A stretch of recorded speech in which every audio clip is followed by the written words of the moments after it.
तो है दोस्त, तो नमस्ते आप लोग के प्रणाम। आप लोग कैसन बानी? इतना उम्मीद स्वस्थ बानी, मस्त बानी और अपने काम में व्यस्त है दोस्त। आप लोग देख सकते हैं कि हम इस समय काम कर रहे हैं और कोई काम में बुराई नहीं है जी। अपना मेहनत करो, हाथ पैर चलाओ। जिसका हाथ पैर रहेगा वही अपने परिवार को आज के युग में जिला सकता है।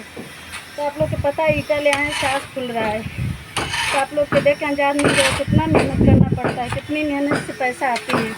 तो दोस्त, आज के युग में अपने पास हाथ पैर है तो सब दुनिया छीनेगा, नहीं कोई नहीं छीनेगा। तो आप लोग मेरे वीडियो में इसी तरह बना रहिए, आगे दिखाएंगे,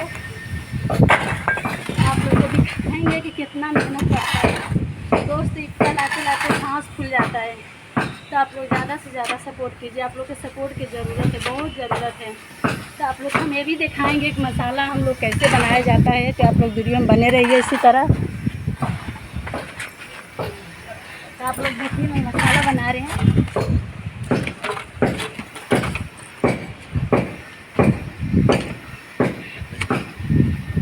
आप लोग देख ही लिए होंगे कि मसाला कैसे मिलाया जाता है। तो आप लोग इसी तरह